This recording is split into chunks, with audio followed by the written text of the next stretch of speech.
Okay, this session is being recorded, and this is Tuesday, May 19th, and we are talking about virtual socialization. And we have a panel of experts, yes, we do, today, who will be sharing information that is pertinent to us being successful in a virtual community. So we will get started at about 3:30. Okay.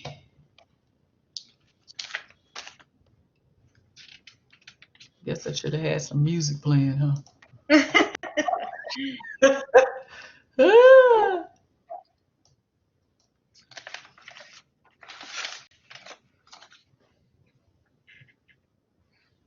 So, Crystal, when we get started, he's going to start with his, because he's the one that's doing this virtual work, and then you're just going to ask each of us questions. Is that how it works, or?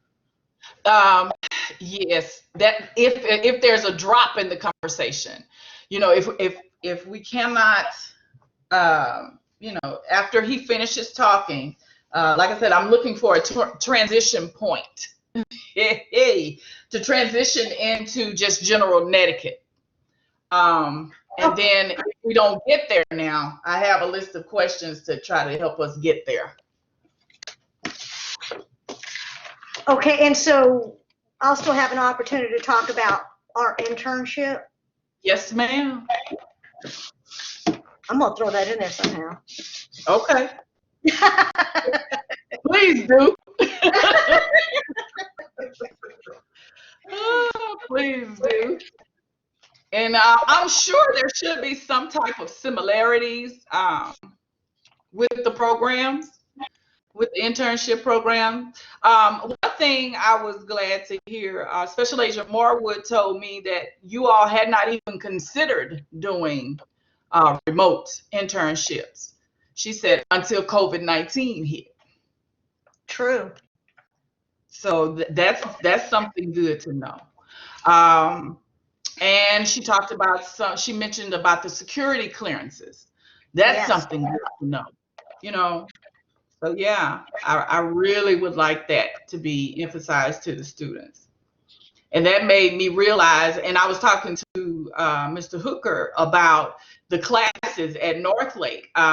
They said that in the fall, they will be limited to classes that you just can't do online. And I told him, for instance, like science classes where you have labs and different things, where the students have to actually come, And so that's something to consider.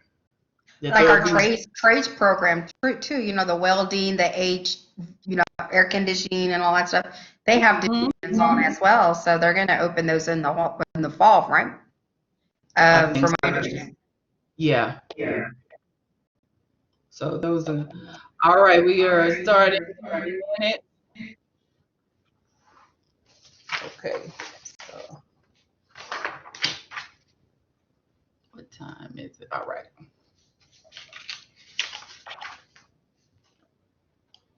Okay, did everybody get the introduction information? Can everybody see that in the chat? Yeah. Okay. Special Agent Marwood, can you see the chat? Yes, I did. Thank you. Okay, very good.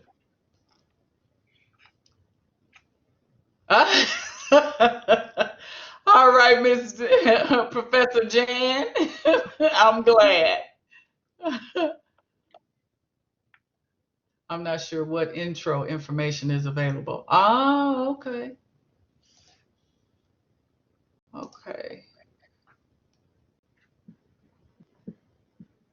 All right.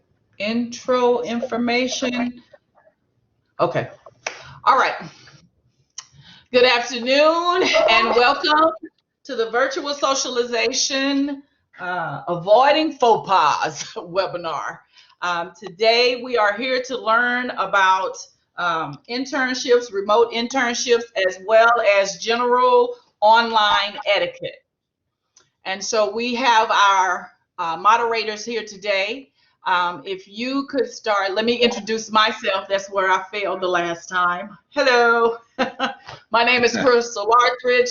I serve as career coach at Northlake College, and we have been thrust into an online work environment. And so as a response to that work environment, we have prepared webinars and called on some corporate partners to help us to provide the information to students to make them more effective in their presentation.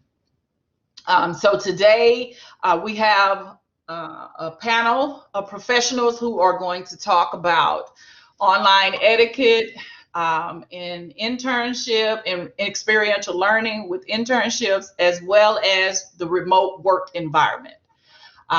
So if you panelists will introduce yourselves, and we will start with Mr. Hooker. Okay. Hello, everybody. My name is Rod Hooker, and I am a talent acquisition manager at GM Financial. We are based in downtown Fort Worth, but we have multiple offices across the DFW area, Arlington, Irving, Las Colinas. We're a global company as well, so we have multiple offices around the world. All right, great. Thank you, sir. And now, Special Agent Ortiz, if you will introduce yourself, please. Certainly. My name is Patricia Ortiz. I'm with the FBI, and currently I'm the recruiter for the Dallas division. And I've been in this position for 3 years and with the FBI for 24 years. All right. All right, thank you very much. And Special Agent Marwood. Hello, my name is Vicki Marwood. I am a special agent as well with the FBI here in Dallas. I am currently assigned as the applicant coordinator, a position I've held for several years, and I have been an agent for 28 plus years. Wow. All right, Marie Faye. Hi, everybody. My name is Marife Magdaleno, and I am a career planning specialist at Northlake College, broadcasting live from Keller, Texas. Welcome, everybody. All right, so we had the pleasure of speaking to our panelists offline, online meetings, and have had the pleasure of hearing from Mr. Rod Hooker, who is going to share with us a little bit about GMAC's remote internship program. All right. I'm going to attempt to share some content, so give me 1 second to pull it up.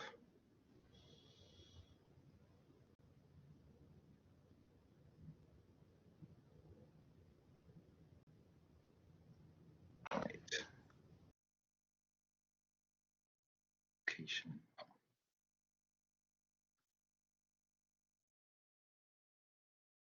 Are you able to see the presentation? Yeah, the GM Financial Board. Oh, you can see it. Yes. Okay. All right. All right. Right. Great. That worked. Okay. So I'll give everyone just a really brief overview of GM Financial, and then talk some more about our internship program and just some of the remote experiences we've had with our internship program to hopefully help other individuals. But to start really quick, GM Financial, of course, we are a subsidiary of General Motors. They're our parent company. So what we do is provide auto financing solutions to customers whenever they go in to purchase a vehicle at one of the GM dealerships or non-GM dealerships for that matter as well.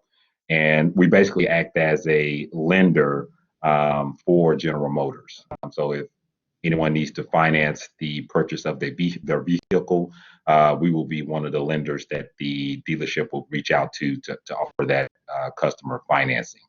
Again, we're based in Fort Worth, Texas. That's our corporate office, but we have another office in Arlington, as well as Irving, Las Colinas. Right now, we support about 90% of GM's worldwide sales that comes from the dealerships, and we support around 14,000 dealerships worldwide. We're considered to be a captive auto financing company, meaning that we specifically work with the manufacturer that produces the vehicles. So our value proposition to General Motors is we help them drive vehicle sales through different financing options that we're able to offer to dealerships so they can turn around and offer to customers regardless of whatever credit score that they have or financial background that they have. We try to create attractive financing options so we can help sell more vehicles for General Motors. As well as we look to increase the customer experience that they have whenever they work with the dealerships as well. We want to make sure whenever that individual gets a loan with us, that we're continuing to support them throughout the life of a loan. Experienced team that is solely dedicated to working with customers whenever they assume a loan with us. We provide support throughout different economic periods. As of right now, we're definitely doing that with the pandemic. General Motors had their factories closed for the last 6 or 8 weeks. They just actually reopened the assembly plants yesterday. So during that time, they were unable to sell any vehicles, but we were able to continue to provide them with support economically, just from the outstanding loans that we have, as well as offering attractive financing programs. You may have seen some of those through different advertisements, offering 0% interest or deferred payments for the next 3 to 6 months if they were to come in and purchase a vehicle right now. So those are some ways that we continue to support them throughout the different business cycles, and we contribute to the overall profitability to the company as well. Just our culture, teamwork is the biggest thing that we stand on. It's not just a buzzword. We continue to support each other cross-functionally, committed to excellence. That's the number one goal for us. We want to make sure that we're providing world-class service to everyone. If you're a customer or a dealer, we want to make sure that we're committed to excellence and providing that service to you and doing things ethically, with integrity, doing them the right way. We want to make sure that whenever a customer comes to us, they understand that we're protecting all of their information. We want them to understand that we are doing things the right way so they have no concerns with that. So just to kind of give everyone a breakdown of GM Financial, this is what it looks like. These are the 4, biggest business areas for us. Dealer services, which is working with those dealerships, providing them with all the different financing options that we have available. So that's one customer base that we have. Of course, IT, they continue to support us by building out the infrastructure that we need in order to do our day-to-day. Corporate, that consists of anything from human resources to marketing to our call centers. Not our call centers, but our credit analyst team. Those are all those individuals. And then consumer is more of our call center and operational team. So we have all type of career opportunities that exist within those 4 areas. Our internship program actually resides within the corporate environment. It's supported by our talent acquisition team, which I'm in charge of. So we have a 10-week paid internship over the summer months. Typically it's June to July. And really, as an intern, they're coming in and we're expecting them to work as a full-time employee. It's not the type of internship where you're going to come in and just make copies all day or just running around and running errands for C-level executives. You're actually jumping in and working alongside individuals that have been with the company for either a year or up to 20 years. So they are considered to be full-time employees. They are paid an hourly rate, but we expect for them to work 40 hours a week. But over the course of the internship, we do have a program built out for them, a curriculum to allow for them to get continued training and development over the course of the 10 weeks. We have um,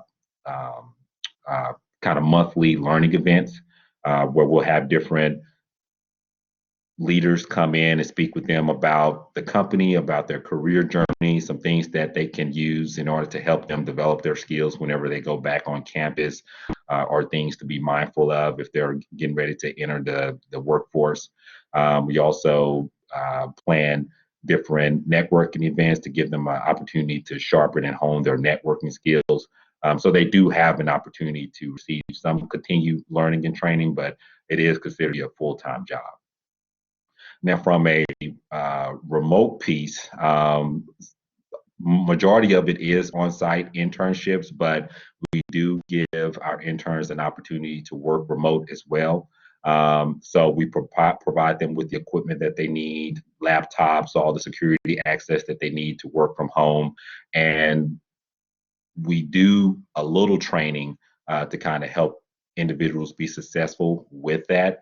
But as Crystal mentioned earlier in the introduction, as far as the difference between on-site internship and remote internship, there's really not a lot. We expect for you to kind of operate and do your day-to-day just like you would do in office. But a lot of responsibility now falls on the intern or the employee to make sure that they're managing their day-to-day as best as they can, like they were in the office. So we do speak with them about some different tips and tricks that they can utilize to help them be successful.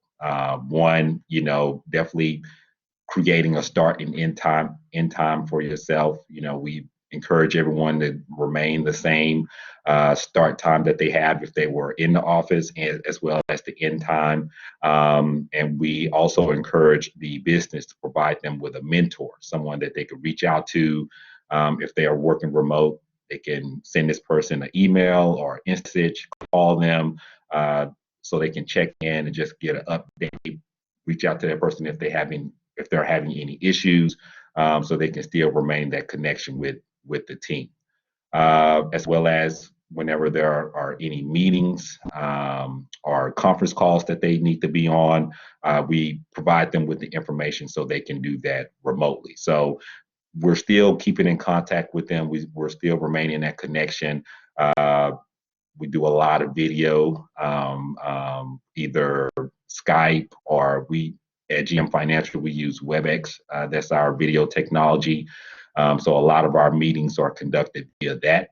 And, kind of doing those one-to-one type of calls where we're checking in turn to make sure that everything is okay. Everything is operating correctly on their end, and that they're staying on top of the project for whatever assignment that they are working on at that time. So, like I said, it's pretty similar to being an intern on site, but there is a lot more responsibility on the individual to make sure that they are managing their day-to-day as best as they can. It's not the type of thing that you can, I'll get to it when I can, or, I'm going to sleep in this morning and then get up at 12 o'clock and then you start to try to work and do some things. You still have team members that are dependent on you to complete your part. So that's why we encourage everyone to approach it like, hey, you're coming in and work 8:30 to 5 o'clock. Make sure that you have certain times blocked off on your calendar if you're going to be away at lunch, or sending your leader or your mentor a message to say, hey, I got to go and run an errand, or anything like that, just so everybody understands and knows what's going on your end. And as far as the cadence or how often they are working remote, we have some interns that do maybe a day or two out the week. We have some that do, 3 or 4 days out of the week. It just kind of depends on the area that they're working in. And if they continue with us after the internship program is over, they go back to school, it's still the same way. Instead of them operating on a full-time 40-hour work week, their hours are scaled back now to maybe 20 to 30 hours. But that routine, as far as identifying the days that they are going to work, if you have classes on Monday, Wednesday, and Friday, okay, we're going to shoot for Tuesday and Thursday for the days that you will be working. If your classes end at 12 o'clock, okay, you'll be able to hop on at 1 o'clock and work from 1 to 5. So we're having those conversations with the individuals to identify what their work schedule will look like and putting in place different parameters to help them be successful. All right. So yeah, that's a little bit about our internship program and remote experience.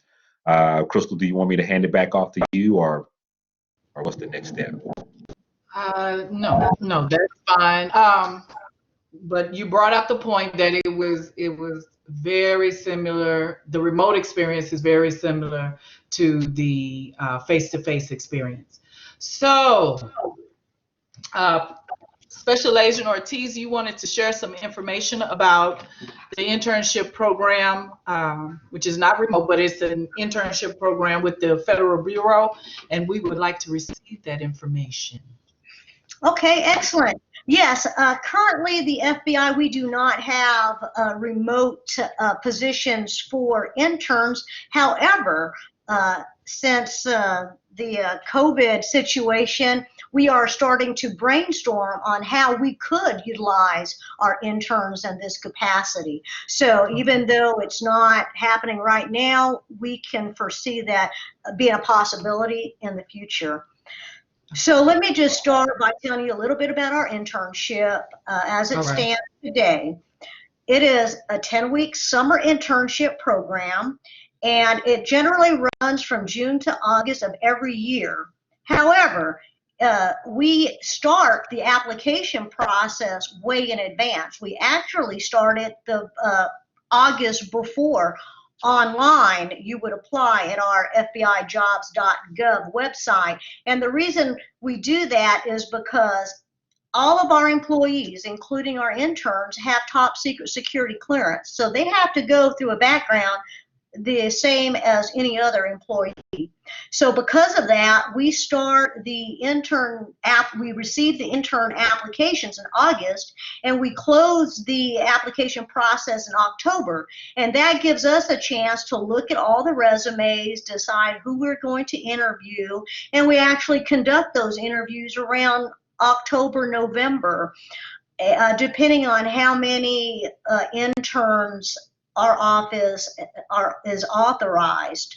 So we conduct our interviews, and then we screen it a little further, and we pick the top applicants, and we offer them an internship provided that they pass the background. So we start the background application about January and make our decisions before the start of the internship in June. So that I always like to tell our applicants that it's very competitive. So we have certain criteria. You have to maintain a 3.0 GPA, and I always suggest doing a very good job on your resume, because we get so many of them. We've got to find some kind of objective way of screening. So we do look at their resume very closely, and we look at things like volunteer work. We look at leadership, things like that.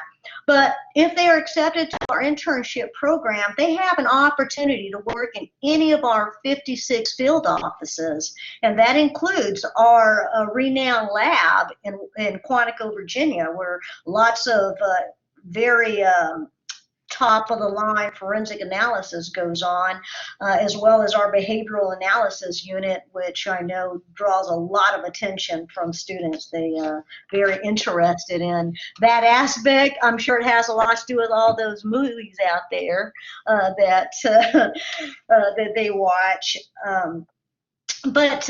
So when we go online, if we do, even if it's a part-time basis, I always want to tell the students, The FBI, we are an investigative agency. You have to be non-biased. So I never miss an opportunity to talk about online uh, etiquette, as far as you have to really, really be careful about some of the things that you post online.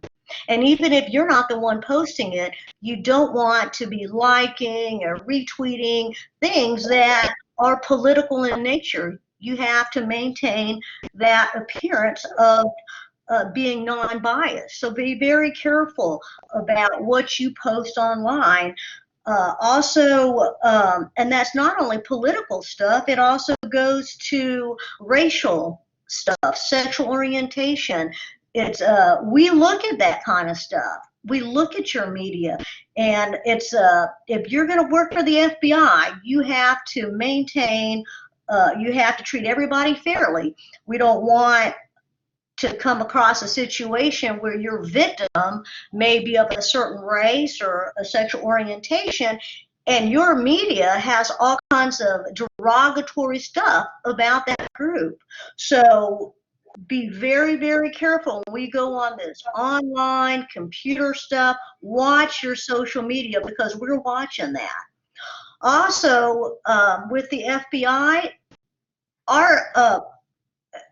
our investigations are confidential. Ongoing investigations are very confidential. First of all, these people have not been charged or guilty of a crime, so you don't want to be online saying derogatory stuff about somebody, putting their name out there because they may be looking into, but it doesn't mean that they're guilty of anything. You don't want to tarnish somebody's reputation online. So, and that's part of the background investigation. You have to, we look at that stuff. We have to know that you are able to keep our investigations confidential, and that goes as far as the application process as well. We don't want anybody to have an unfair advantage. So the application process is confidential. The work is confidential. Be careful with your social media.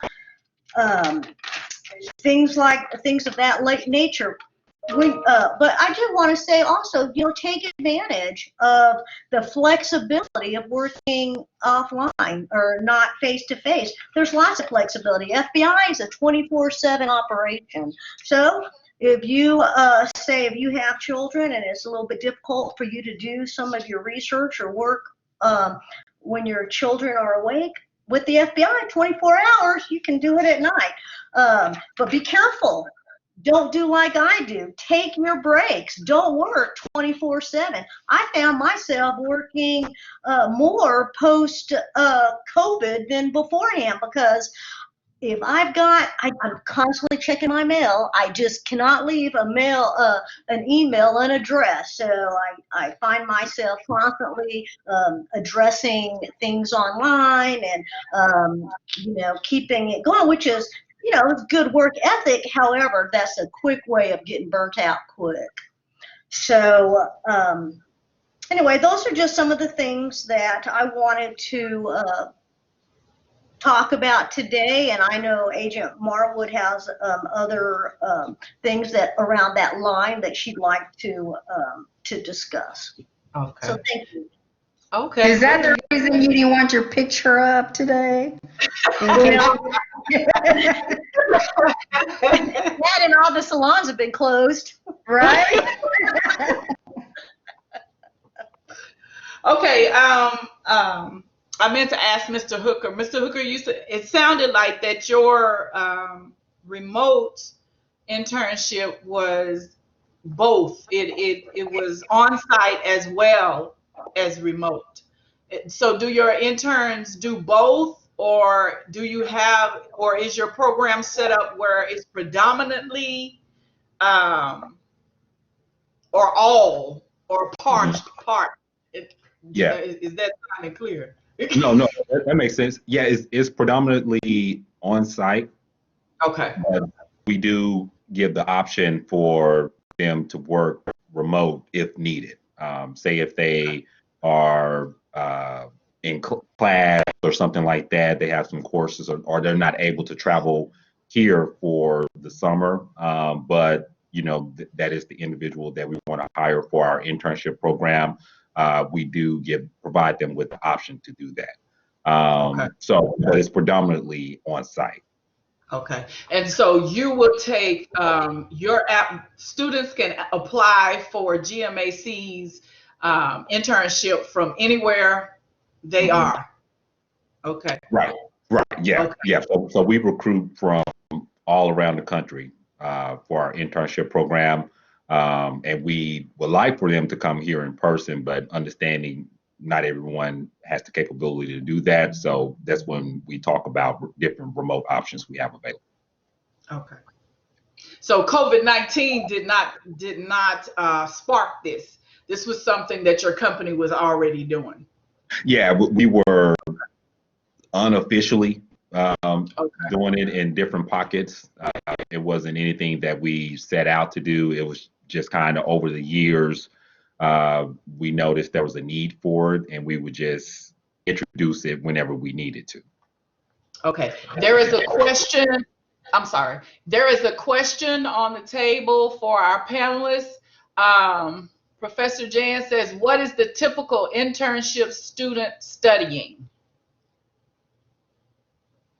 So students that participate in your internship programs, what department do they usually intern, or what is their program of study or major?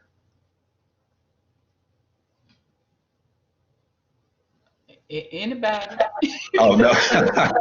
Well, for my company is really across the board. We recruit for a lot of different departments within our organization. So anything from finance, information systems, graphic design, business administration, liberal arts. For some of our more technical role, we do look for individuals that have computer science background, as well as those that are interested in the big data related careers, like data scientists or econ. We look for those majors as well. So it's pretty much across the board for us. Okay. And for the FBI, we accept all majors, everything. We have some critical needs, however, and mostly that will be our STEM positions. We try to stay on top of technology. There are some equipment, surveillance, that kind of technology that we like to keep in-house. So we do hire a lot of engineers, all kinds of engineers.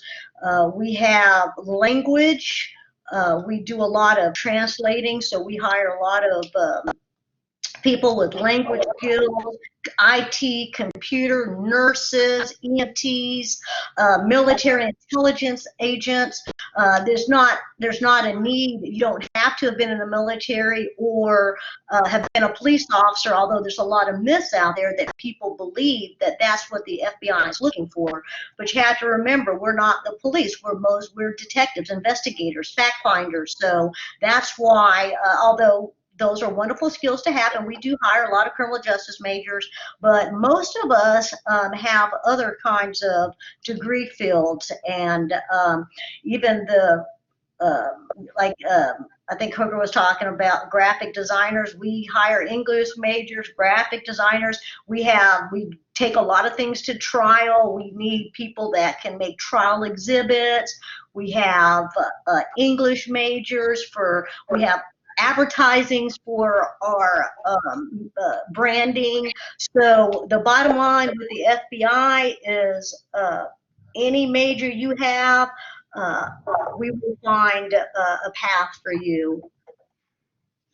Would it be safe to say that for your, you had said that, the shows that people are watching, the behavioral science, would it be safe to say that maybe those are the ones that are doing maybe psychology or a major that has to do with human behavior, sociology, anything like that? Would those be where you would place those people? That's a great question, and people do think that you have to have a PhD in psychology or something to work in the behavioral analysis unit, but the reality is most of the employees in that unit are supervisory special agents that just develop that skill over time. However, with that being said, I'm a psychology major, and those of us with that background are driven to that unit. So you will have a lot of agents with that background that ultimately end up at the behavioral analysis unit. But in addition to agents, we also do hire professional staff because the way the FBI is structured, we have agents, those are ones us that carry a gun and make arrest, and there's lots of requirements for the special agent position that's not necessarily the same for the professional staff. So on the professional staff side, we are like any other organization. We have mechanics, nurses, cleaning folks. We have a little bit of everything, and we have attorneys, and at the behavioral analysis unit, we do have psychiatrists and psychologists that work there as well. It's just not as many, and it's probably very competitive, and those that have experience working in that field. All right, so some of the things that I have been hearing, both programs have an application process. I think the FBI said you all go from August to October collecting applications. Both representatives said that the programs are approximately 10 weeks long. Is that correct? Yes. I think Agent Marwood she's the applicant coordinator and processes most of the applications, and she's very knowledgeable about process from beginning to end, and she can probably tell you. Okay. Yes, that is correct. The internship is 10 weeks. It starts mid-June and usually runs till about mid-August before students go back to school. We allow students to work full-time during the summer, and then once the school year starts, students are allowed to continue on a part-time basis, working as few as 16 hours a month to maintain their top secret security clearance. And then the following summer, we allow students to come back as long as they're successful in the internship until they graduate. All right. All right. And then I also heard make sure that you designate your work, your time you're coming to, you're reporting to work. Make sure you plan your day. I heard take breaks because you don't want to burn out. And I heard something about checking emails, and I know I'm guilty of that because I'll be sitting at my laptop, an email will pop up, and it'll be 7:45, and I got off at 5 o'clock. And sometimes I'll look and say, "Oh, I need to answer that," and then I say, "No, I don't need that." Because my work schedule is 8 to 5. So if that email comes in after 5 o'clock, I need to. But it is very daunting if you are working at home that if an email pops up, that you answer that email. Yeah. And so that's just some of the netiquette, if you will, and that's online etiquette. You do answer the email, but you answer it during work hours. And it's tempting also you're sitting at the computer, it's tempting to keep sitting there instead of taking a break. And yes, you need to take those breaks because I heard Special Agent Ortiz said it's easy to burn out that way if you don't take time to take those breaks. So it's important that we take those breaks. And I also heard someone say it's setting boundaries, and I think that was related to your work day. So we have to do that. Right. And the program, Mr. Hooker, you said was partially on-site and partially online. Oh, I Right. also heard you say that you all use WebEx. Is that right? Yes. Um, Special Agent Ortiz and Special Agent Marwood, either one of you can address this. What web conferencing software or platforms do you all use? We are currently using Skype for Business, but we are Okay. transitioning to a new system that they're Ah, currently working out. okay. We learned that last week. We learned WebEx. We also use Microsoft Teams Hmm. for web conferencing. I'm trying to think what else. Oh, Zoom. Zoom is Yeah. one. They have encountered some challenges recently, but Yeah. yeah, I find that it is one of the easiest platforms to use. So WebEx, Microsoft Teams. Oh, and there is a Google platform called Google Meet. Meet. Hmm. Yeah, Google Yeah. Meet. So these are some of the platforms that the students need to be aware of that are out there that they may encounter. We have encountered it in work. So, and since an intern is an employee, they Hmm. will likely encounter these platforms in the work environment. So some Right. other things. Go ahead. I was just going to say that brings up a great point. Agent Marwood has been conducting a lot of what we call meet and greets online, and I believe she's encountered some information that could really help some of the potential interns. This is what I will share. I know with the current situation where people are working from home, and then also with these internships that give you an opportunity to work from home, it's more relaxed, it's a little bit more flexible. But what students and people need to be aware of, you are still, as an intern, you are still in a trial period. And so you want to make sure that you're representing yourself in the best possible way. With these interviews that I've been conducting, we will have people who will respond back to me using very casual chat. They will use um, chat speak like LOL and things like that. And you want to stay away from that. You still want to maintain that professional appearance, not only in the way that you communicate, but then also the way you present yourself. You want to make sure that if you are conducting online meetings, that you are dressed professionally. Again, you are representing a company. If you are an intern or if you are trying to get a job, you want to show them your best self. And so you want to make sure that you are maintaining that professionalism, even though it may be a more relaxed environment.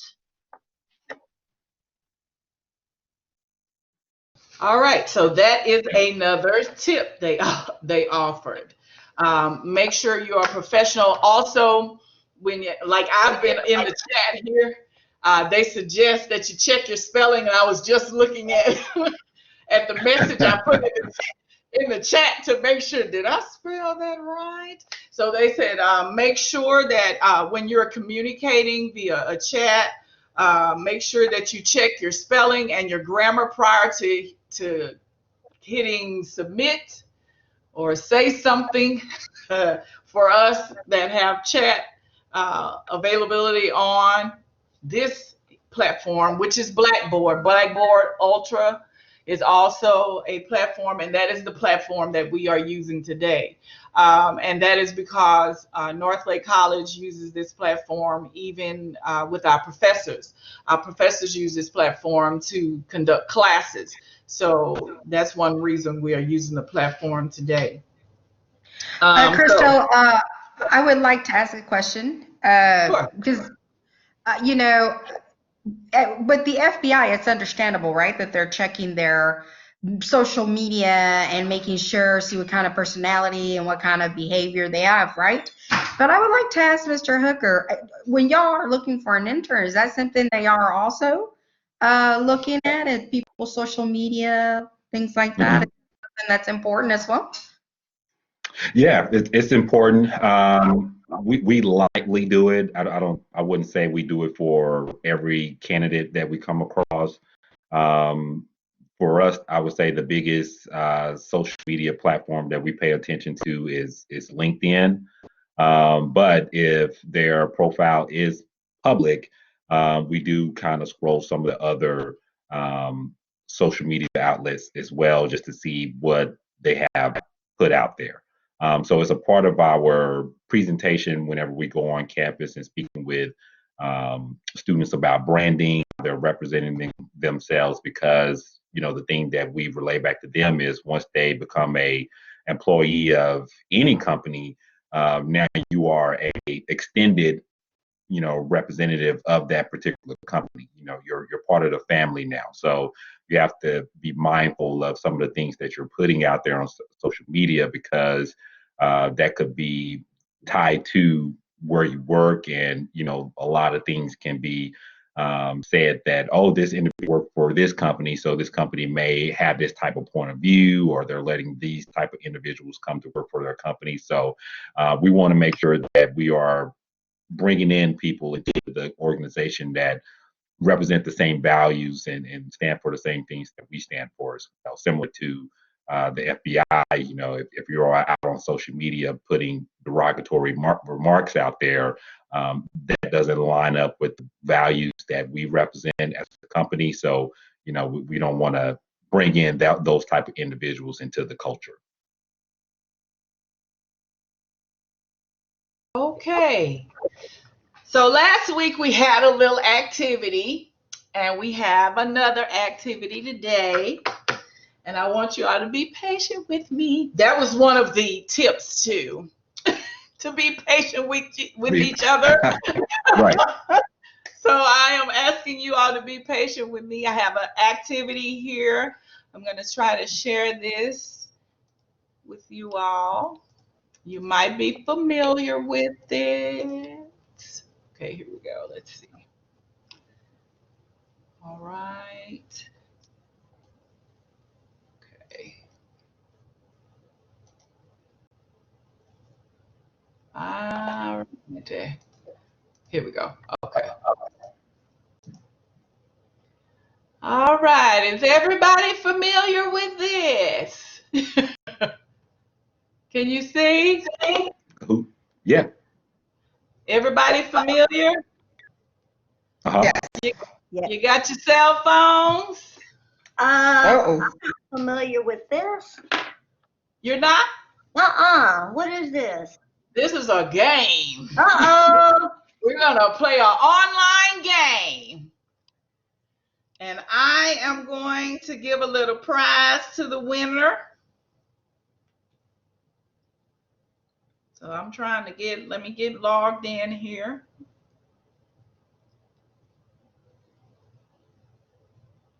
Oh, it's got music.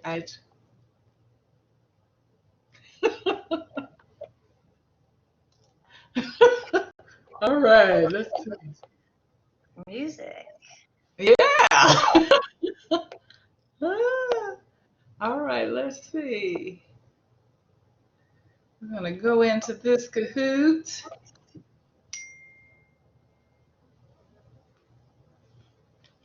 Okay, let's see.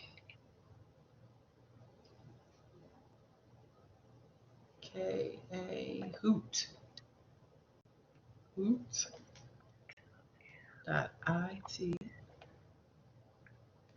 Oh, I don't know. Is this okay for the FBI? I don't know. I don't What's know. that? I hope the game, the Kahoot. I'm sure. I'm trying to download it as you talk. You don't have to download anything. On my Just go phone? to. Crystal, I You don't have can't to log do. in. Huh?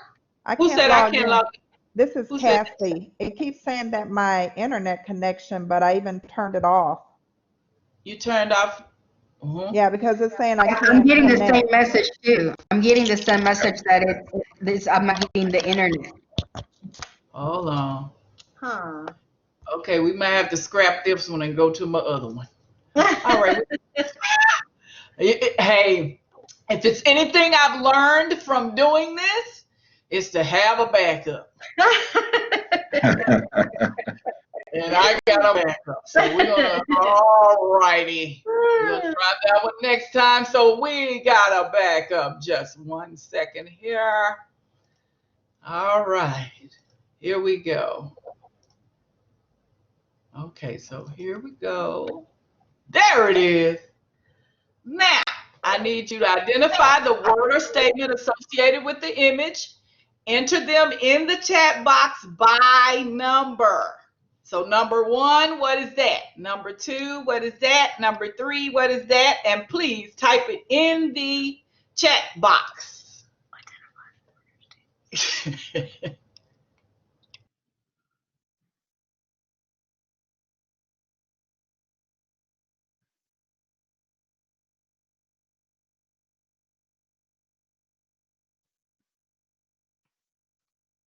Now you have to get all 3. You have to type all 3 in the chat box to get the prize.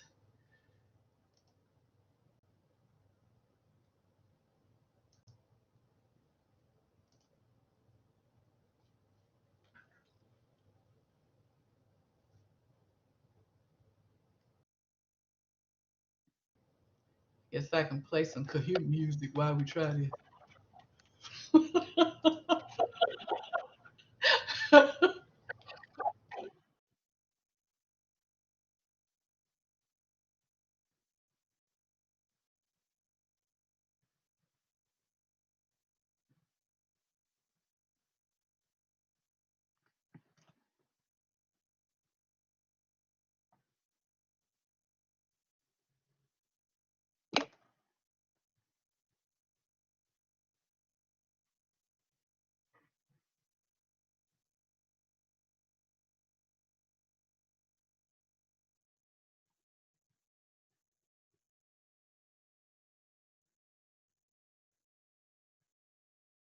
So far we have 1 and 2. Number 3, nobody?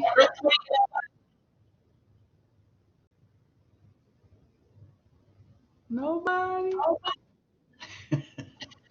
Number 3?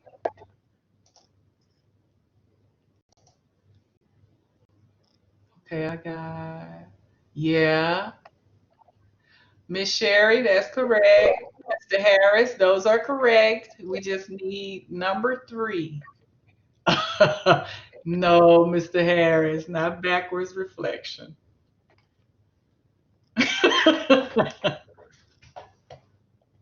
All right, let me see. We can't stay here forever. No, no, no, no, no. All right, let me see. I give y'all about, what, 15 more seconds.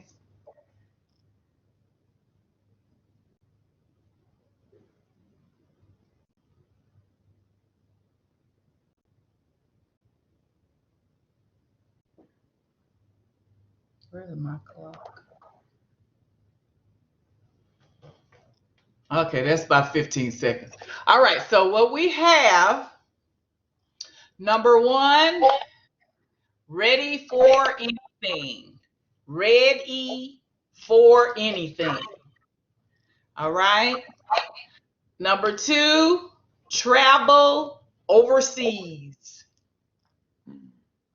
Number 3, left-handed. Handed. Going to the left. Does that make sense? All right.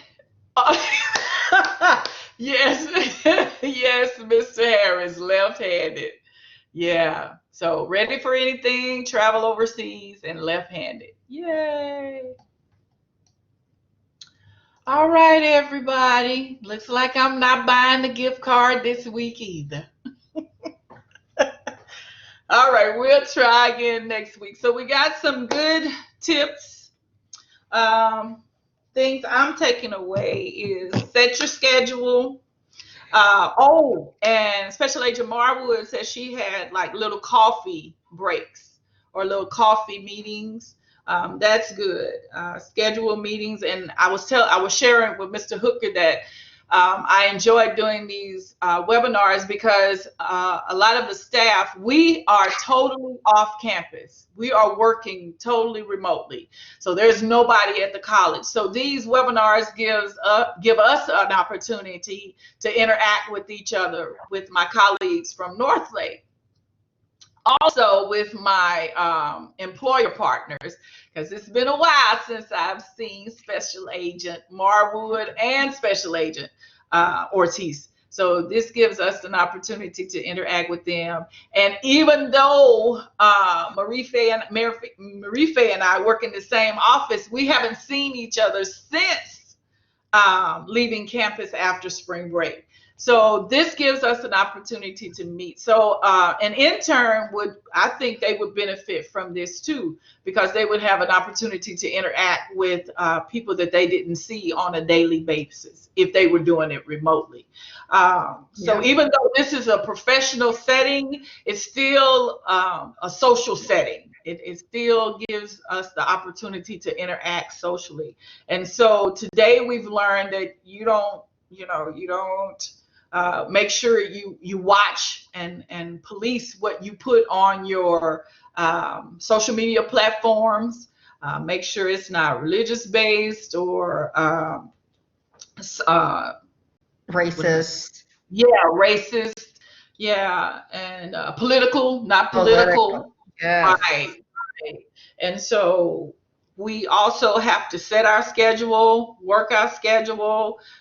When it's time to go, when you say you're going to sign in, sign in. When it's time to go home, go home. Leave, leave the room. Leave your virtual or your home office. Go to your living room. Right. Go sit on the couch.